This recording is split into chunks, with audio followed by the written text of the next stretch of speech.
Добър ден на всички.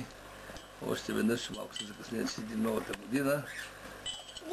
Всички, които ни гледат и слушат, и на всички, които ни помагат, също дарителите. И да поздравя с новата 2011 година и пожелавам да бъде много по-добра, плодотворна, да няма кризи, всички да бъдем добре, да има на всички на масата какво да ядем. Аз съм решил всеки месец да ви запознавам, да ви информирам какво става в дома. Какво това? Айде, Макси, да сега беги тогава, щом да искаш това.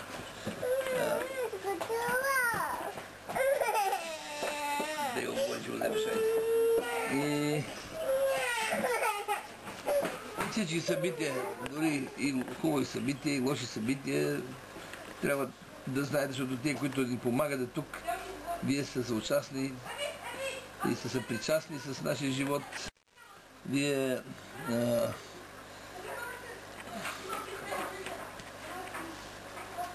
ако не сте вие да помагате, ние не може да съществуваме. Даже нали, сега това малко по-късно го издавахме се от края на годината, но случиха се и такива събития. Лоши хора, които, как да ги наречем, то не заслужават да ни кажем, че са и лоши хора, защото това все пак е лош човек, може да има и добро в него, но има и хора. Тук се появиха някакви личности, които въобще те нямат сърца, обзети от дявола, от бесове, които във вестника твърдат, че получавам на дете по 5800 лева на годината. Пък аз твърда, че въобще не съм вземал на снимка от държавата за тези деца. И това е истината, защото всеки може да го докаже. Държавата не дава пари без документи. Така че който иска, може да провери, в която и банка, и полицията може да провери, и всички да му проверят, че ние от държавата не вземем социалните, само че социалните може да се получи. Те самите ще кажат, че не са ни дали до са някакви пари, не може да излъжат, сметат, че там не са така, като да говорят безотговорно. До сега такива пари не се получавали, защото се оказаха след него, че ние тук по 1 милион вземем на годината и още искаме от разни хора. Точно тези разни хора, които ни помагат, сте вие и без вас ние не може да съществуваме, защото други приходи нямаме, освен помощи и дарения от различни, от фирми, от единични личности. Горе-долу за празниците тук сме получили много продукти, имаме нещо повече, друго по-малко, не знам. Но поне за месец януари сме задоволени. Имаме какво да ядем за месец януари. Вече към средата на февруари, нататък може да се каже какво не ни достига. Но друга година се получаваме много повече продукти и до Великден изкарахме, сега вече е съвсем значително по-малко количеството. Хората, които живеят при мен, са много повече от преди другите години. Сега сме 130 човека и тази цифра не мога да увеличим, но иначе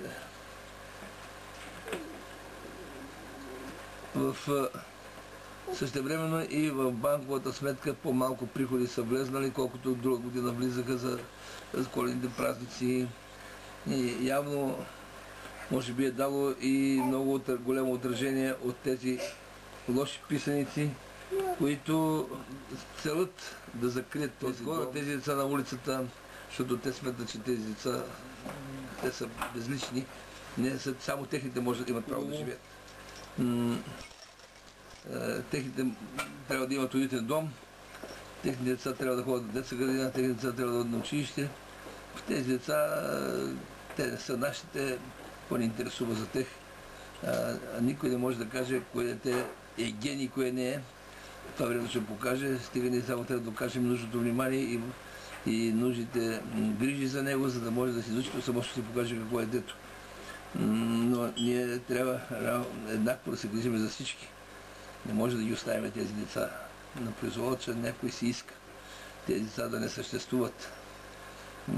Говорят разни глупости във вестника, че даже и тук са се израждали Никой не знае за това нещо, че Галя тук ги е раждала и даже не знали точно къде, но къде изчезвали тези деца. Това са безмисли, тези хора не са нещо повече, заслужават. Но нека Бог да ги съди по-добре, защото Божия съд е най-справедлив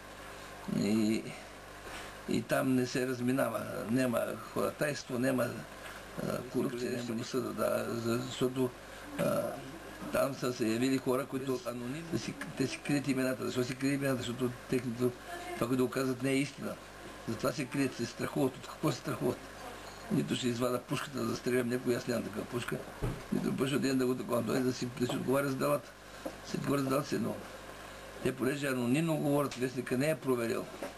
Въпреки сам твърди, вестника проучи и установи, че са вземени толкова пари, констатира и това по анонимното изказване, но той не е проверил нищо този вестник. Не е дошъл да му пита дали това е верно и дали не е верно. Сега аз имам право на защита, аз може да излъжем, да кажем не е верно, но той вече може да го провери. Има си начини как може да провери това, което те го казват. Но този, който го казва, също трябва да излезе да каже, отче, ти не си правоша, той не е идвал даже тук. Той даже дали идва в Нови хан. Тук има, аз знам кои му пишат, те са избрали, се сметат за някакви личности, които трябва да ги поменаем имената, но един е ходи да снима, жена му ходи да говори и непрекъснато пишат там насам. Те са живи и здрави, що му умеят да пишат, нека пишат, те се учат сега да пишат. Журналисти няма да станат все пак. Но те са се помислили, че са нещо станали от те са някакви личности станали, нека се изявяват. Но не по начин, да станат открито. Ето тук, отче, ти изкара момичетата с нощи, с буса, ето да сме го заснимали, на магистралата.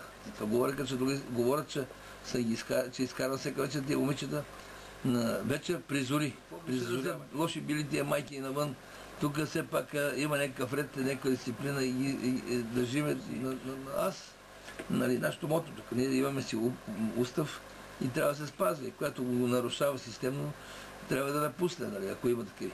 Но вече време никой не излиза, ние заключваме. Дори да заключи, да ще намери как да излезе. През прозорци, през ограда да му прескочи. Но контролираме. Аз вече време съм ходил и в 12 часа да децата. Всички да си по местата. Те си седат, събират се на групи, си говорят, гледат телевизия, след да си лягат. Няма такова нещо абсолютно. И какъв е този бус, къде ги изкарва вечерно време на магистралата, само че те да се установили къде. Защото това не е истината. Също говорят много още неща за... Аз винаги съм на те гледам като деца казва на Бог, защото те, благодарение на тях, ние съществуваме. Его, той тук да се гушка до мене сега. Ако те не са, той щеше да съществува, дали щеше да бъде така хубаво облечен, дали сега плачка, че не са му дали играчки. Та не му няма и че се да гледа филм. Но обаче гледа детски непрекъснато. Сега плачка, защото дели ще му разреши. Ами ако живеем в някоя барака и някоя барлога, къде няма нищо, то ще го хапат балхите и красата ще го ровчи. Ще бъде такъв хубав ирак. Няма да бъде такъв. Защо? Защото това трябва да бъде щастливо, пък дали те си да бъдат щастливи. Благодарение на тези хора, за да са щастливи са. Обичат ме, обичам ги и те са ми всичко на света. Бил съм искал да забогатявам чрез тези децици. Те са ми най-голямото богатство. Ето аз съм вече богат. Кой е по-богат от мен? Никой няма по-богат. Да го има Иванчо, Николайчо, Ангелинка, Рахин и другите всички, колкото тук са 80 деца са. 80 деца такива малки, които ме радат. Кой се пофая, че има толкова внуци? Това са моите внучета. Нека да говорят. Богат съм, това е богат съм.